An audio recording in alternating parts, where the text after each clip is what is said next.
कैसे हो आप सब। आई होप आप सब अच्छे होंगे और मज़े में होंगे। और क्या हाल है बिटकॉइन के, क्रिप्टो मार्केट के बात करेंगे और क्या अपडेट्स हैं वो भी कवर करेंगे।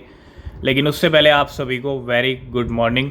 और बिटकॉइन की जहाँ तक बात करते हैं 26,200 तक के लेवल चल रहे हैं, 26,200 पे बना हुआ है। और CPI डेटा कल आ चुका है 26,541 का, यहाँ पे एक हाई भी लगाया लेकिन लेवल फिर से नीचे है। और ऑलरेडी उससे पहले भी 26,567 का हाई बिटकॉइन ने लगा रखा है। और अगर आप यहाँ पे देखोगे तो ये दो लेवल हाई लगे हुए हैं 26,600 तक के तकरीबन। और CPI डेटा आना था कल, वो आ चुका है, थोड़ा सा बढ़ के आया है। लेकिन CPI डेटा के अलावा भी कुछ मार्केट में ऐसा हो रहा है जिसकी वजह से बिटकॉइन पे, क्रिप्टो मार्केट पे या कुछ कॉइन्स हैं उन पे इम्पैक्ट देखने को मिल सकता है। और वो क्या है उसके बारे में डिस्कस करेंगे। अभी फ़िलहाल सिचुएशन थोड़ी सी कहते हैं ना कि भैया ना तो डंप वाली है ना पंप वाली है। अभी बिटकॉइन अंडर कंट्रोल है सिचुएशन, 26,200 पे लेवल टिके हुए हैं। 200, 300, 400 डॉलर का पंप डंप होता है तो वो सिर्फ एक गेम होता है, ठीक है। और अब बात कर लेते हैं क्या कुछ हो रहा है मार्केट के अंदर। तो बिल्कुल कल जो एक सबसे बड़ा अपडेट आया मार्केट के अंदर, हमने अपने टेलीग्राम पे भी अपडेट कर दिया था आपको। अगर आपने टेलीग्राम चैनल ज्वाइन नहीं किया तो लिंक है डिस्क्रिप्शन में, ज्वाइन कर लेना।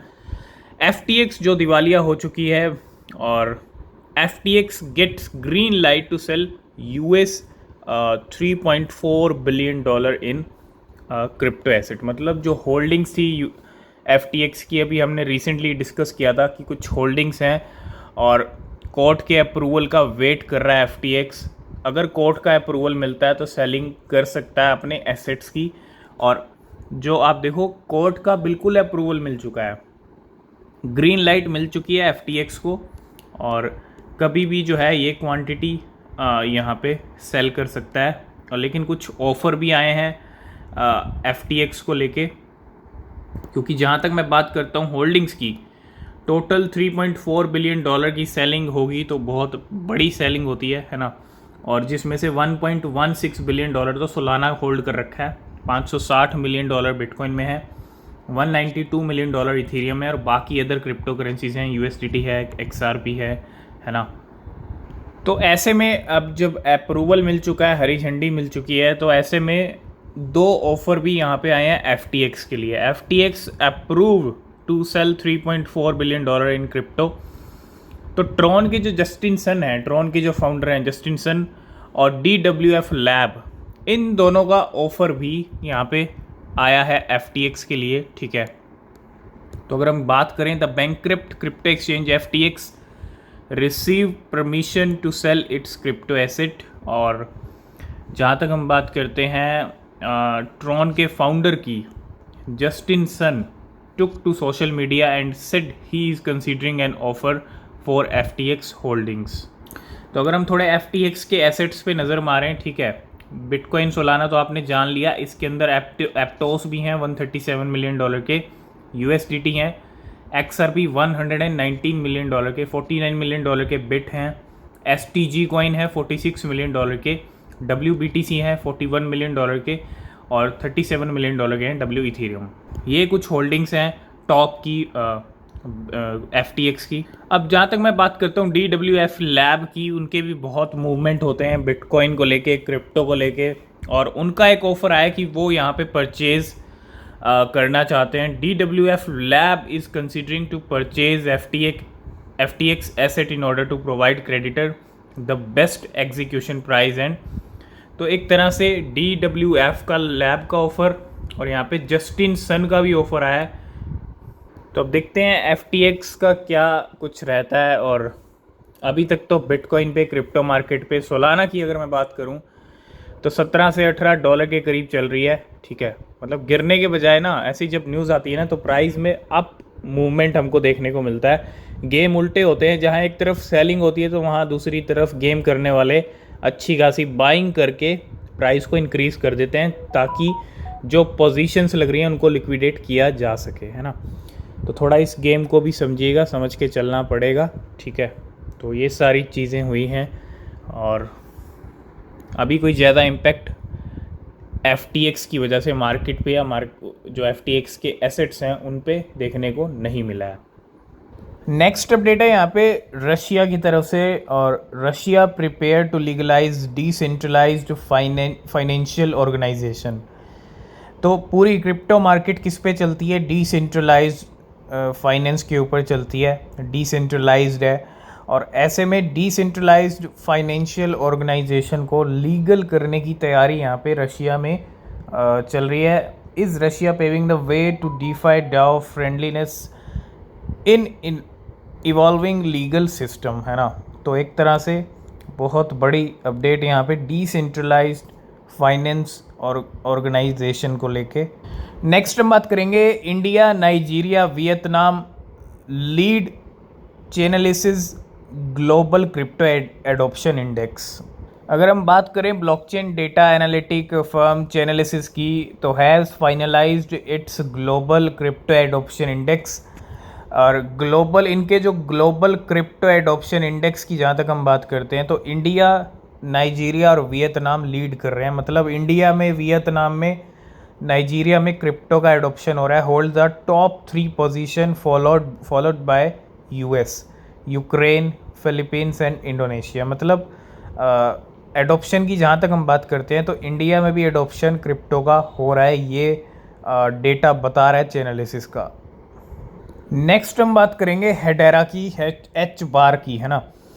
आप देख रहे होंगे 10% आज ग्रीन में चल रहा है एच बार। और एक नई लिस्टिंग का अनाउंसमेंट भी यहाँ पे हुआ है, एक नई लिस्टिंग साउथ कोरियन मार्केट के अंदर। जी हाँ, H bar will be added to the Korean market today. मतलब जो साउथ कोरिया की एक एक्सचेंज है बिटथम, उसने यहाँ पे जो है अपने प्लेटफॉर्म पे लिस्ट कर दिया है एच बार को, और एच बार पहुँच चुका है साउथ कोरिया के अंदर। नेक्स्ट हम बात करेंगे ऐप कॉइन के बारे में। और ऐप कॉइन की जहाँ तक हम बात करते हैं 3% अभी ग्रीन में है। लेकिन अगर आप वीकली टाइम फ्रेम देखोगे, जब ये मार्केट में आया था $1 से सीधा हाई लगा था 28 का, और उसके कुछ दिन बाद भी लेवल 28 तक पहुंच गए थे। ठीक है, मतलब अच्छा खासा पंप हुआ था जब ऐप कॉइन मार्केट में आया था। जब कोई क्रिप्टो आती है तो नो डाउट उस टाइम पे बोर्ड ऐप NFT के भी काफ़ी ज़्यादा हाइप थी, और उन्हीं का ये कॉइन है, तो अच्छा पंप हुआ था। लेकिन आज की डेट में ये $1.16 पे ट्रेड कर रहा है, 3% ग्रीन में है। लेकिन प्राइस और नीचे आ सकता है, और मे बी अब जो लेवल है 0.8 या 0.9 तक भी आपको अगले कुछ दिन में दिख जाए। मतलब अब जो है $1 से वैल्यू नीचे आने की तैयारी कर रही है। अब देखो बिल्कुल यहाँ पे जो है लेवल नीचे खिसकते जा रहे हैं।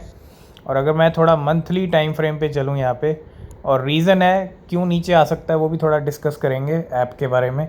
आप देखो बैक टू बैक अगर थोड़ा सा फ्लक्चुएशन आता है तो वो मे बी लिक्विडेशन वाला गेम हो सकता है, ठीक है। लेकिन एट द एंड ऐप में थोड़ी सी नमी हमको 0.9 तक 8 तक जाती हुई दिख सकती है। मंथली टाइम फ्रेम आप देखेंगे पिछले 8 महीनों से, ये 8 मंथली कैंडल्स हैं अगर आप देखोगे, है ना।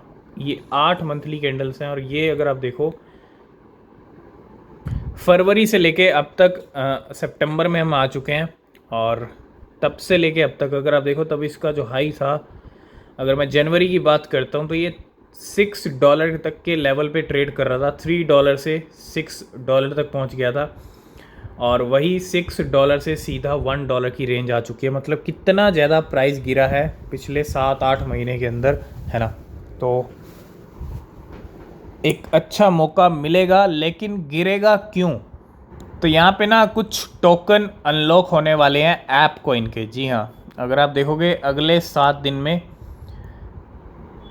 ऐप कॉइन की यहाँ पे जो है आप देखो $47 मिलियन के, और उसके बाद फ्लो भी है इसके अंदर।